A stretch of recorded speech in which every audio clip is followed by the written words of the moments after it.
Reflections on Riding by Stephen Leacock. The writing of this paper has been inspired by a debate recently held at the Literary Society of my native town on the question, resolved, that the bicycle is a nobler animal than the horse. In order to speak for the negative with proper authority, I have spent some time in completely addicting myself to the use of the horse.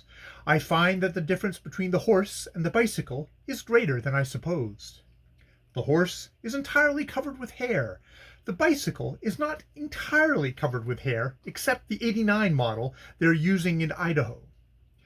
In riding a horse, the performer finds that the pedals in which he puts his feet will not allow of good circular stroke. He will observe, however, that there is a saddle in which, especially while the horse is trotting, he is expected to seat himself from time to time. But it is simpler to ride standing up, with the feet in the pedals. There are no handles to a horse, but the 1910 model has a string to each side of its face for turning its head when there is anything you want it to see. Coasting on a good horse is superb, but should be under control. I have known a horse to suddenly begin to coast with me about 2 miles from home, coast down the main street of my native town at a terrific rate, and finally coast through a platoon of the Salvation Army into its livery stable. I cannot honestly deny that it takes a good deal of physical courage to ride a horse. This, however, I have. I get it at about 40 cents a flask and take it as required. I find that in riding a horse up the long street of a country town, it is not well to proceed at a trot. It excites unkindly comment. It is better to let the horse walk the whole distance.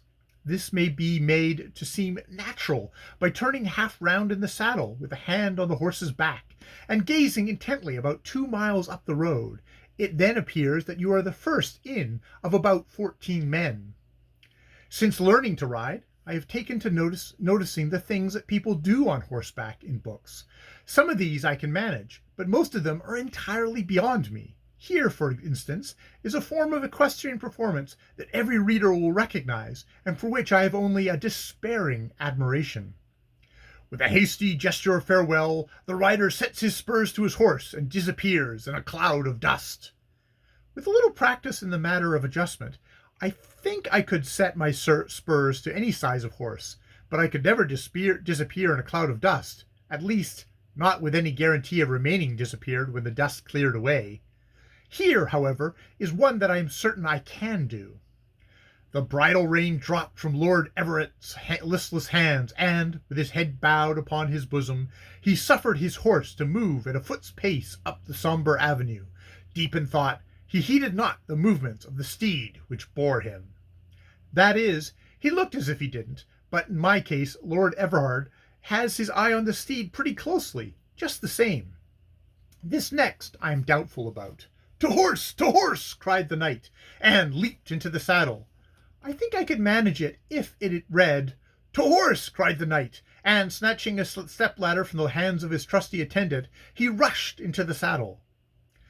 As a concluding remark, I may mention that my experience of riding has thrown a very interesting sidelight upon a rather puzzling point in history. It is recorded of the famous Henry II that he was almost constantly in the saddle, and of so restless a disposition that he never sat down, even at meals. I had hitherto been unable to understand Henry's ideas about his meals, but I think I can